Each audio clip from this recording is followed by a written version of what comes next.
So my name is Agam Dewan. I'm a board certified child and adolescent and adult psychiatrist.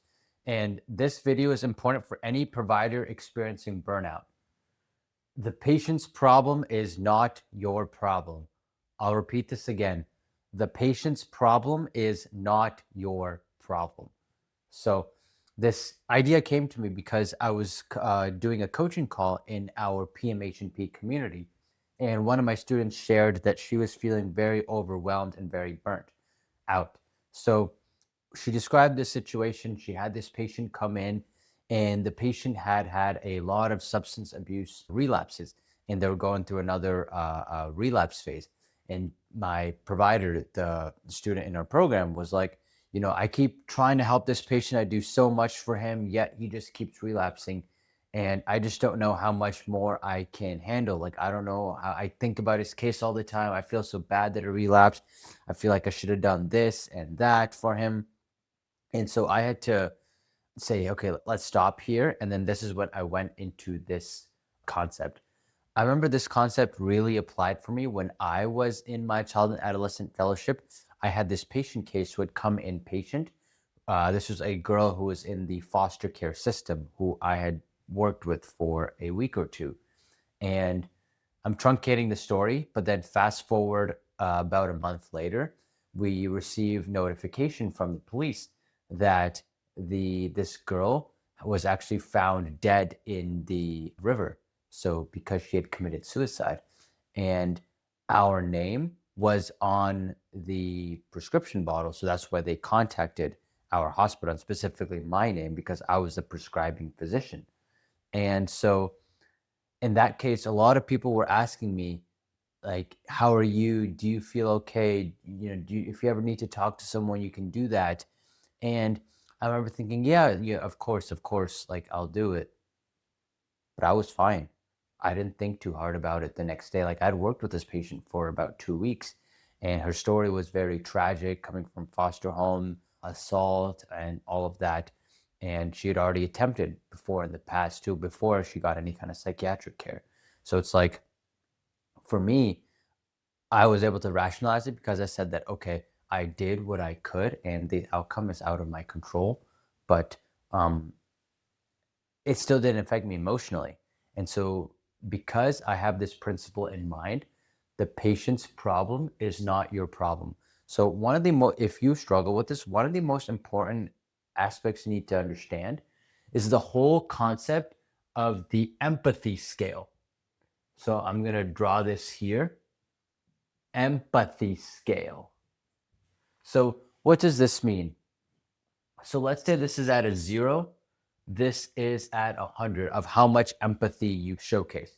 So 0 is, of course, like your complete cold-hearted asshole that is pretty much narcissistic, cluster B, whatever you want to call it, right? So obviously we don't want to be at this empathy scale here. But if we're at 100 empathy scale, that means you're kind of like a bleeding heart. Everything the patient feels, does, you feel it and do it too. And so this is also really bad because if you're at 100, you internalize the patient's problems after. So I'm going to write bad. Of course, so 100 is bad. And then 0, bad. Okay, so where does this leave us? So I like to shoot for a range from 50 to 70. So I'll write, so 50 here and 70 here. So what happens in this range? So in this range of this empathy scale, you can express empathy for the patient. You can feel what the patient's feeling. You can support them. You can help them with whatever problems they're having.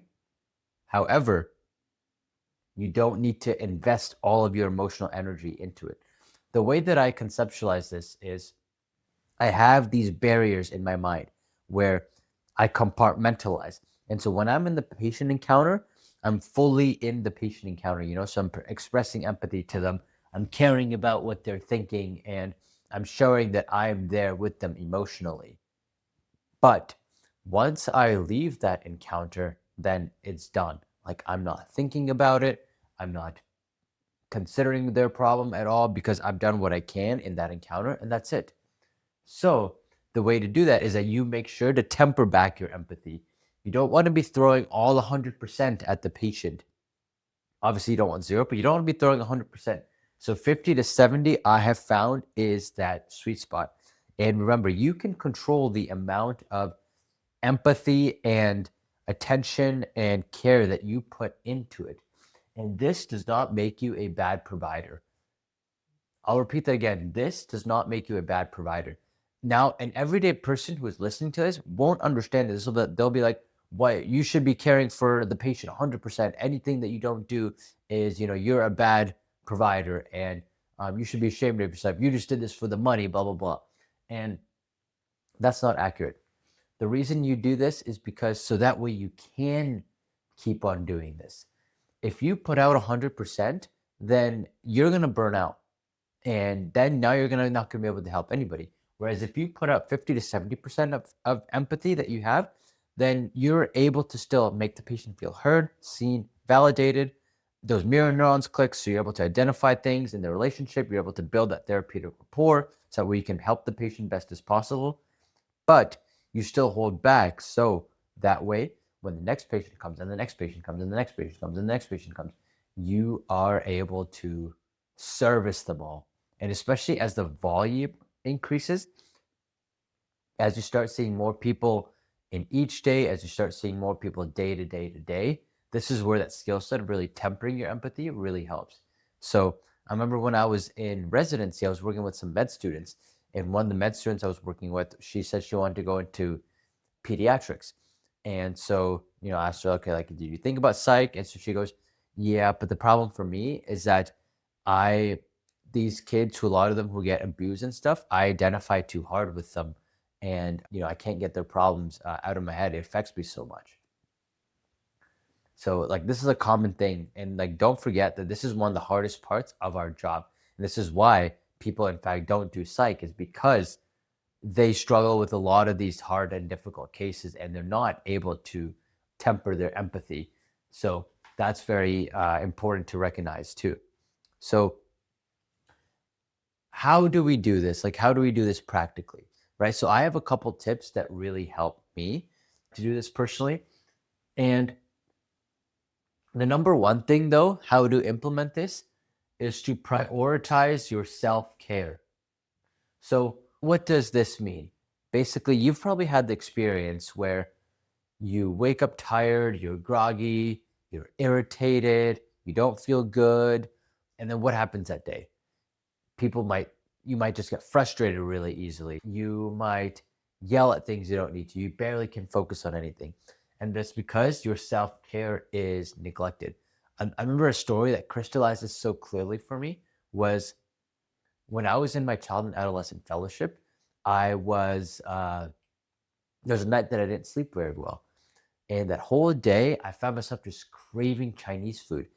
And I went to my co-fellow and I was like, hey, let's order Chinese food for lunch. And she's like, yeah, sure. And so we ordered Chinese food and I ate it, but then I felt worse after eating it. Like my stomach was hurting.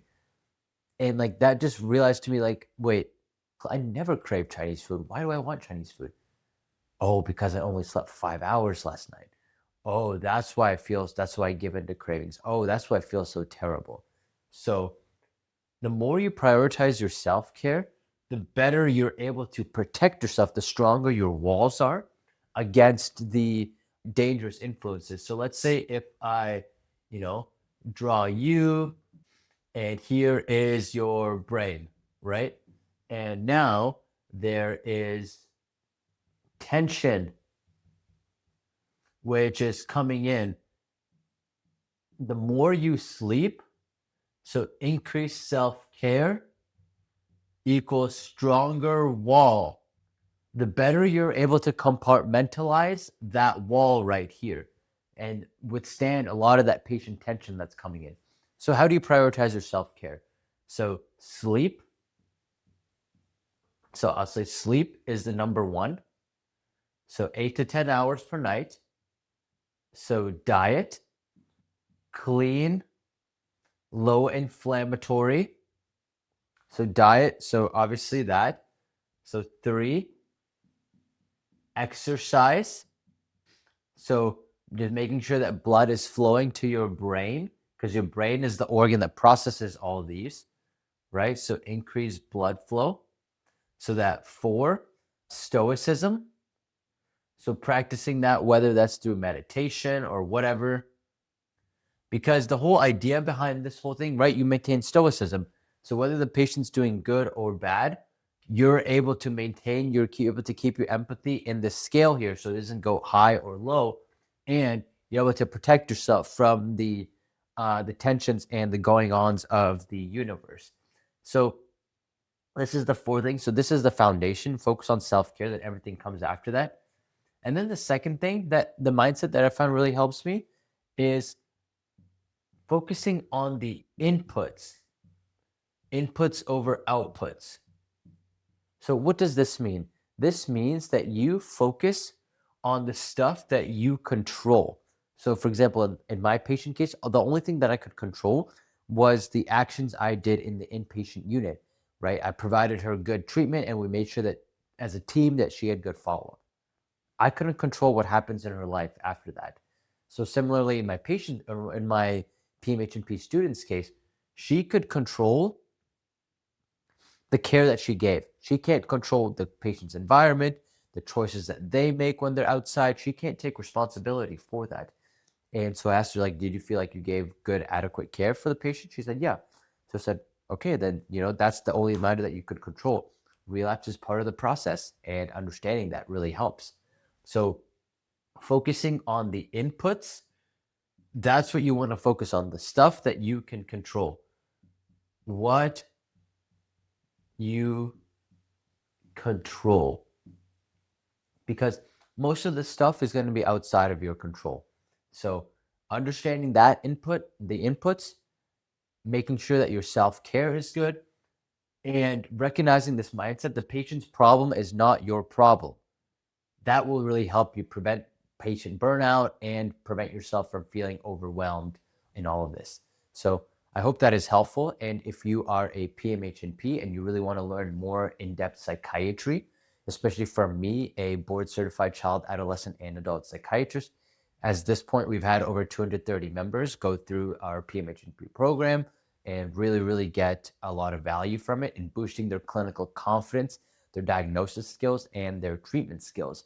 So if that interests you, I would recommend checking that out. And otherwise, I'll see you in the next video.